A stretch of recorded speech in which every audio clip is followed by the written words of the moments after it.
NS31 ৰাতিতে লাগি থকা নিমন্ত্ৰণ নামৰ ৰেষ্টুৰেণ্টত মাজে মাজে আমি ভাত খাওঁ। বৰ সোৱাদৰ ৰাইচ প্লেটাৰ এখন দিয়ে তেওঁলোকে। অতি সুন্দৰ খোৱাবিলাক, বিশেষকৈ তাৰে পঠাৰ মাংস আৰু সৰু মাছ ভাজি সোৱাদ দিয়ে। পাৰ্কিঙৰ সুবিধা আছে, ৱাছৰুমবিলাকো ভাল। তাত ভাত খাবলৈ গ'লে বৰ ভাল লাগে। ৰূপজ্যোতি শইকীয়া আছে। কি আছে থালিখনত?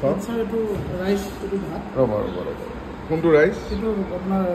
আমাৰ ভাত হৈ গ'ল। হয় হয়, এইটো মাহৰ দালি ন? এইটো মচুৰ দালি মিক্স ৰহৰ মুগ মচুৰ মিক্স দাইল। অ'কে। এইটো আপোনাৰ মেচকা টেঙা দি পেলাই আপোনাৰ টেঙা বৰা। মেচকা টেঙাৰ বৰ। এইটো আপোনাৰ পটল ডালনা। এইটো ভেন্দি মছলা। এইটো আমাৰ লাবৰা তৰকাৰী। এইটো ঢেকীয়া শাক ভাজি।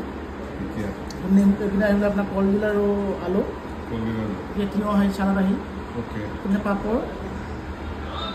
এইটো নেমু। এইটো মাটন আপোনালোকৰ খুব স্পেচিয়েল ন? এইটো আজি আপোনাৰ আকৰ্ষণীয় আপোনাৰ আমাৰ থলুৱা হেৰি বনোৱা হৈছে। লোকে হোম ষ্টাইল আৰু। আচ্ছা, মাটনটো হোম ষ্টাইল, মছলা চছলা নিদিয়া? মছলা কম চাল। অ'কে। আৰু এইটো আমাৰ সৰু মাছৰ ভাজি। Okay, very good. মই খাওঁ তেতিয়াহ'লে। ডেইলি মোৰ ইয়াত 140 এভাৰেজ থাকে। কিমান কেপাচিটি? কিমান কেপাচিটি 70।